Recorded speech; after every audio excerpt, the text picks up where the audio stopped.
elle est oropharyngée avec une transmission directe en général par la salive. Voilà, d'où le nom de la maladie des baisers ou encore la maladie des fiancés. Comme autre porte d'entrée, on peut avoir une transmission par du sang infecté, les greffes d'organes ou de moelle infectée. Quand même, c'est assez rare. Le terrain, souvent, elle survient chez les enfants et beaucoup plus chez les adolescents, également chez les immunodéprimés. Diapo. Dans le chapitre traitement, le but sera de traiter l'infection, de restaurer l'immunité.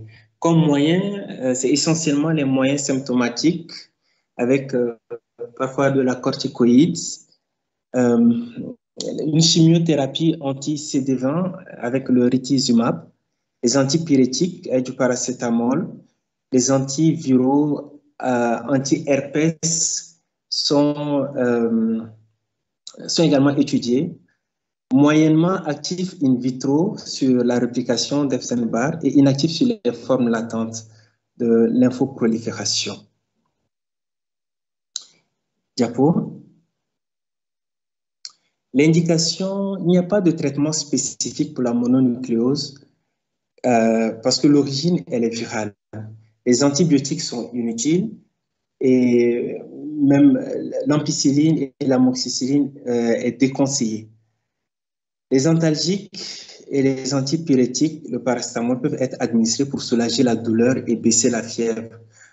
Et éventuellement une hospitalisation en cas de complications pour la prise en charge des pathologies qu'elle occasionne.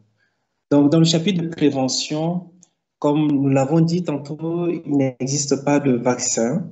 Par contre, il y a des moyens préventifs qui permettent de pouvoir éviter la contamination, notamment l'exclusion du sujet atteint de contact avec les non-atteints, éviter le contact direct avec la salive du sujet atteint, limiter le partage des objets, avoir une bonne hygiène bucco-dentaire, entretenir l'hygiène des mains, la salubrité des objets, des surfaces et des locaux.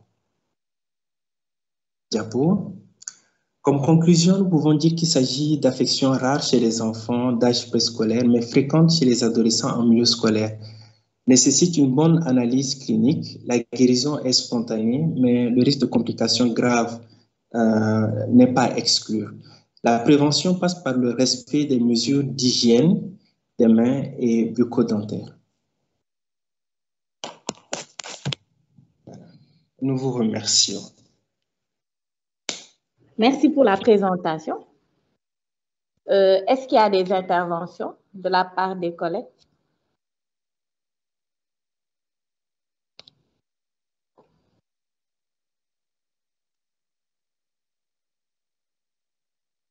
Est-ce qu'il y a des interventions, questions, remarques ou suggestions?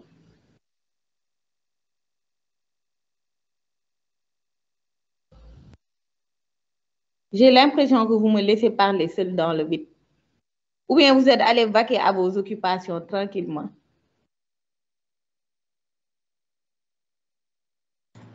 Non, on est là, docteur. C'est sûr? On est là? Oui, oui. On est là. Donc, si vous êtes là, pourquoi vous ne dites rien? Ou bien c'est clair et limpide? Bon, c'est clair. Bon, il n'y a pas de souci. Donc, je vais intervenir sur cette dernière partie-là. J'espère juste que vous avez suivi les différentes présentations et que vous avez pris note sur les particularités, en fait, qui vous permettent de faire le diagnostic différentiel entre les différentes pathologies infectieuses qu'on a présentées. Si vous remarquez, en général, dans la clinique, ils ont beaucoup de similitudes, mais il y a toujours certains signes associés qui vous permettent de faire le diagnostic différentiel entre d'autres pathologies. Donc, c'est plus sur ça qu'on joue lors des examens, lorsqu'on vous donne les cas cliniques. C'est les subtilités avec les signes cliniques caractéristiques qui vous permettent de faire le diagnostic différentiel entre ces maladies infectieuses qui partagent quand même une bonne panoplie qui ont quand même une similitude dans la symptomatologie clinique. Donc, juste une intervention sur ce cours qui a été très fouillé quand même. C'est un cours qui a été très fouillé. Mais je vais juste apporter quelques éléments pour compléter.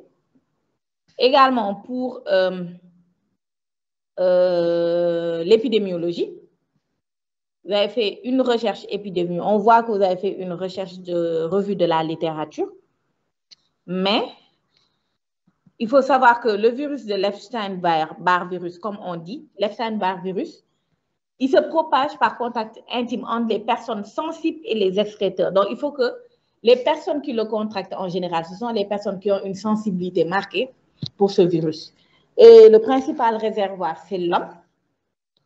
Et lorsqu'on prend les dernières données, on se rend compte que c'est à l'âge de 4 ans qu'on retrouve une séroprévalence proche de 100% dans les pays à ressources limitées. Et aux États-Unis, de 25 à 50% dans les groupes qui ont un niveau socio-économique bas aux États-Unis. Donc, lorsque ça a été contracté pendant l'enfance, en général, elle est subclinique, c'est-à-dire elle est asymptomatique, ou si l'enfant le contracte, il va présenter un tableau frustre. Donc, c'est juste 10% des enfants qui vont faire une infection qui est cliniquement patente. Mais dans la majorité des cas, soit c'est asymptomatique, soit c'est latent. Donc, la transmission, comme vous l'avez dit, elle est interhumaine.